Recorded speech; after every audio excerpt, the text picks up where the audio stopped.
first thing that comes to your mind when you hear the term transgender? I think misunderstood. Men dressed as women. Yeah, a bathroom problem in North Carolina. Ambiguous. Choice? Person who's made the transition over.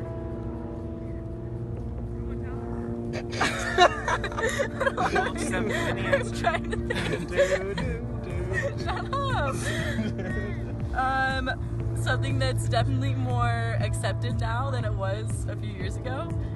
Probably the friends I have that are trans.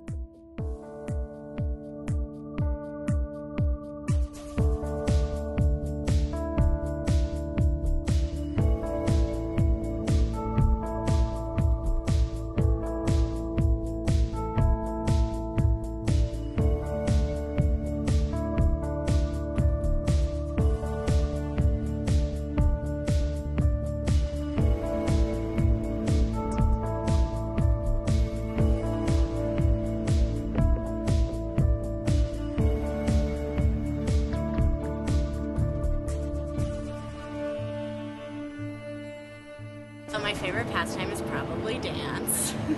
What styles do you prefer? I am a contemporary dancer at heart. I've dabbled in various street dance, some house, some hip hop, things like that. I'm currently learning how to break, which is an experience.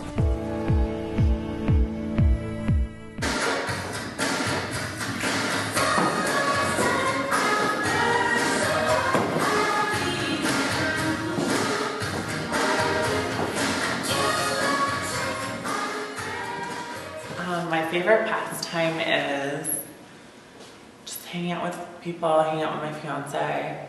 I'm lame.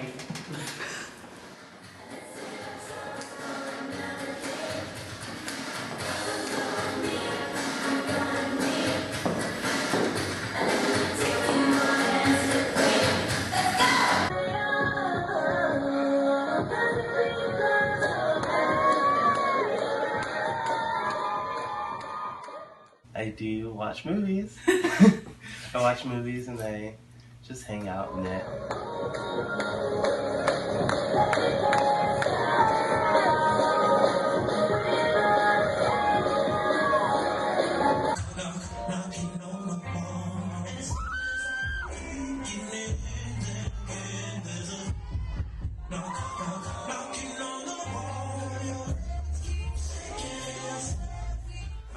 Dance moves? Yeah. Right now? Yeah. Yeah. Great.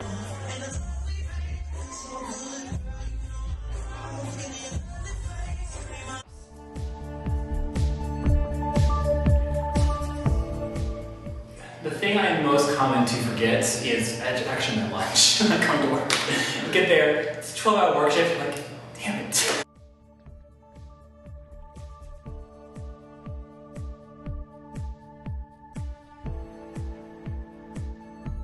I prefer the pronouns she, her, and actually I'm okay with they. Pronouns that I use are he, him, male pronouns. I use the gender neutral pronoun they, them, their. She, hers, her. I identify my gender as a man, male. I use he, him, his pronouns. Her, she, all that jazz. Female, I'm female. In short, I like to say gender is who you are, sexuality is who you like. And so, I mean, it's just that. Gender is your experience of yourself. It's what your identity is. It's how you feel in your body. Sexuality is who you are attracted to, who you want to develop maybe a romantic or a sexual relationship with. Sexuality is also being asexual or aromantic, not wanting any of those things. Sometimes sexuality fluxes for people as they transition or become more aware of their gender, but it does not mean that they're the same thing. It just means that there's some sort of connection. Maybe somebody who's transitioning starts to identify as a lesbian because they identify as female, or a variety of different components to that. But gender is who you are, sexuality is who you like. Why do you think that gets mixed up, or why do you think people confuse those two things so often? I think people confuse the two primarily out of a lack of education. I think they just see kind of this umbrella sense of the queer community and folks who identify as non-cisgender, non-heteronormative, and they assume that it's all the same, and they kind of lump it together. And I think it's pretty easy to provide that access to education to clarify, but more often than not, I think it's just people not having an understanding of what words mean and how they're connected. Well, I identify as genderqueer non-binary. For me, that means that I just kind of feel absent of gender. I don't feel one gender one day and another gender a different way. I just kind of feel this like vacancy or like androgyny of gender. Terms transvestite and transsexual are used interchangeably with the term transgender, and from what I understand, transvestite or sexual is something that we don't use now or as often. Is that true? So the way it's really set up is like transgender is all-encompassing for anybody who transition or like crosses gender lines. And then under transgender we have transvestite, which means very brashly a guy who will dress up in women's clothing usually in order to have sex. And then we also have under transgender, transsexual, which is I've actually medically intervened in my body, hormones, surgery, and so I've transitioned sexually, like physically within the body. Transgender means anything goes, basically. Any expression, if you've medically intervened, if you're a transvestite, if whatever. Transgender is a little more fluid. A girl from San Francisco was my friend. She said, "I'm not a transgender woman, I'm a woman who is transgender." Or, "I'm not a transgender man, I'm a man who is transgender." Just because you're transgender doesn't make you less of anything else, whether you're a male or female.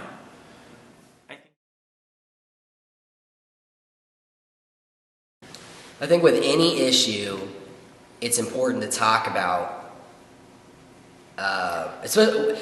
anytime that there is an issue with anything, it's important to speak out about that to educate others. Education and knowledge and spreading that information is going to combat prejudice. It's going to combat discrimination. It's going to combat hate. So by providing information, people are scared of what they do not understand.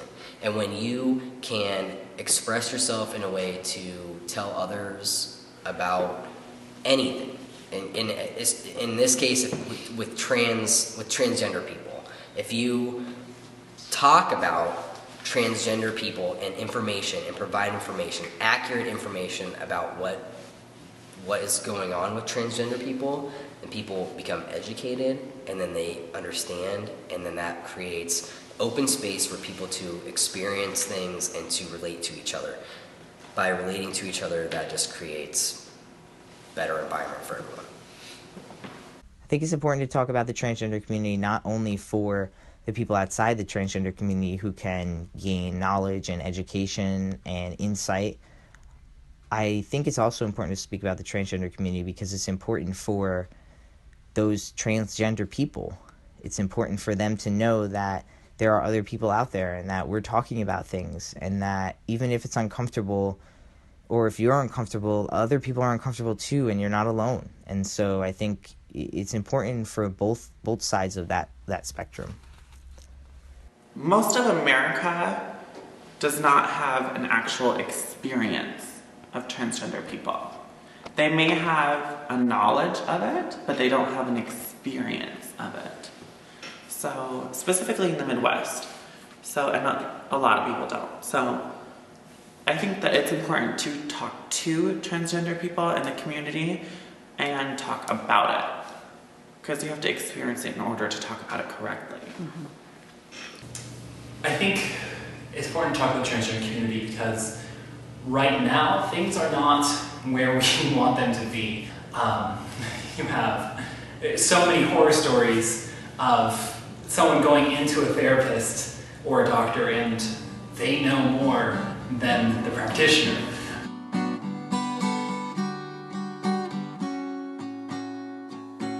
Have you ever run into an issue when you go to see someone who says that they're really involved in the trans community but actually isn't? Yeah, I've had a lot of those issues. It's very common. I just have a really thick skin, so I'm used to it. But when I went to see my first surgeon for breast augmentation, he wouldn't even come near me. He said that he was open to it and everything, but he actually sat like on the other side of the room. He explained to me what the surgery was, and I researched. I know what the surgery is. I know what happened. And he didn't have me take off my coat. He didn't look at me, anything. So that was kind of like the first like shock towards that. And like being refused, like we don't work on those kind of patients, people, and like, but you know, you just have to have a thick skin because really they're just words. I mean, I feel like you're getting a lot of support from healthcare in the U.S. No, and that's another reason why I'm not on hormones right now is because I can't afford them. Like hormones, like not only the doctor visits, but they could rack up to like $300 a month, and so it's just like, how can I afford to pay this every month? Yeah. Realistically, the changes I would like to see in healthcare over the next 5-10 years. One, it'd be great if the medical staff could be trained how to work with and address trans patients better. Two, I think the intake forms could use a lot of work. It's really frustrating as a trans individual to come into a doctor's office and there's just a checkbox that says male box, female box. Medically, sometimes I need to be seen for female things, although I identify as male, and that can be a whole anxiety-provoking event right there on a piece of paper. Anyways, long term, I would like, of course, there to be coverage for hormones and for surgeries, but I think we're still a ways off from that, unfortunately. well, I know that with Obamacare, there's a little bit more leeway. Like we have a little bit more acceptance, like pushed into legislature. But I think overall, eventually, I want to see that more doctors and more people who work in the medical field are just educated and made aware of what to do and what to say and how to act. Because, I mean, I'm a normal human being, just like Susie and Joe down the street. Like, I'm the same type of person, I just have a little bit more going on. That's all. I mean, as far as like healthcare coverage goes, I know there are agencies out there that provide full coverage for like hormones and any type of like surgeries going for transgender like reassignment or SRS or anything like that. I know my company with H&M, like once you do get full time and you start collecting your benefits, they will pay you they will pay for your surgeries, and like the insurance will cover like all of your hormones and doctor's visits and therapy and all of that. So I'm just trying to work on myself that way to just get better at my job so I can just reap those benefits. Mm-hmm. Transitioning from one gender to another, from one sex to another, is an incredibly difficult process. It's a lot of work, it's a lot of money. I mean, people, and it's stressful. I mean, I, as a male, believe that it hasn't been easy, but it hasn't been nearly as difficult as someone who is male physically and is transitioning into a woman and has to deal with the differences in physicality and, height and voice and all of those things. So I think a lot of that, it comes along with the fact that it's just very difficult to transition sometimes and having that be a possibility. As far as feeling trans, like realizing that I was trans, when I was in hair school in Lincoln, I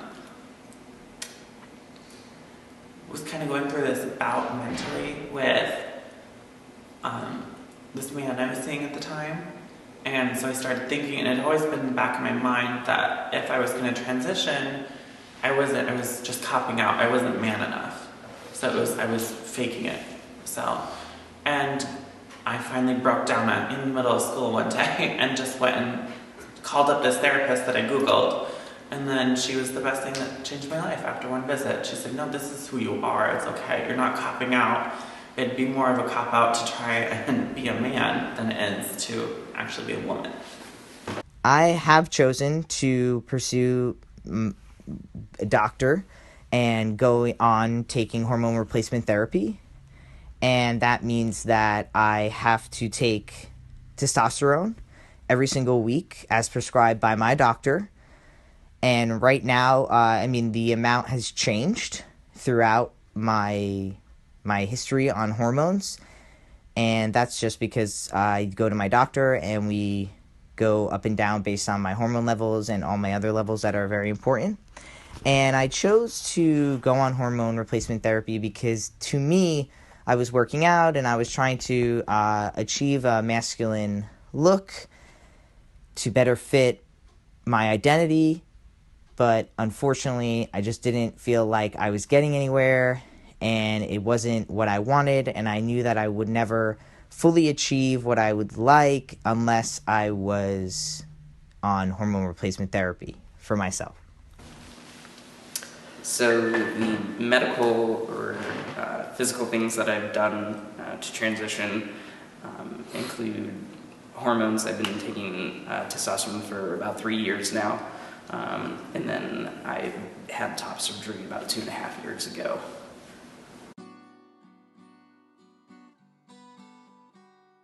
Dear Tayden, why didn't you do this a long time ago?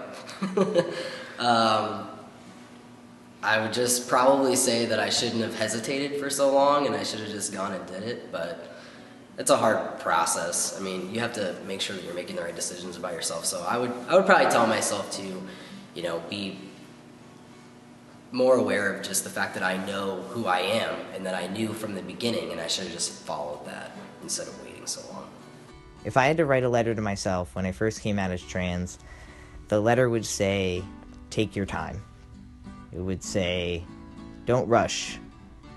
The beard's gonna grow, the hair's gonna get there, the voice is gonna deepen, the muscles are gonna be obtained, things are gonna work out. Don't rush. Buddy, I know you're so scared right now, but you're gonna be so happy. You're gonna be so happy one day. Start earlier. 5 years before that. What are you doing? Get it together. That's what you would say. That's what I would say. Tough love. Get it together. I would talk to myself about how the feelings that I'm having and the experience that I'm having of my world is not atypical, that just because I don't see it broadcasted or in the media, or it's not showing up in my general interpersonal relationships, that there's nothing wrong there, that it's not pathological, and to just hang in there and access spaces and know that things will start to connect as I develop and mature and just have more awareness of who I am as an individual. Take your time, collect your thoughts, maybe seek advice from others and not be so headstrong.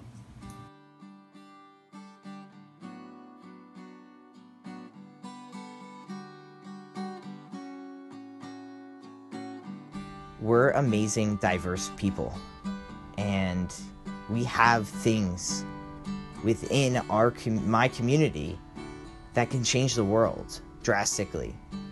And once those things are heard with open ears, true open ears, and understood and learned, then we have unlimited possibilities for many problems and issues of inequality and all-round happiness for the world.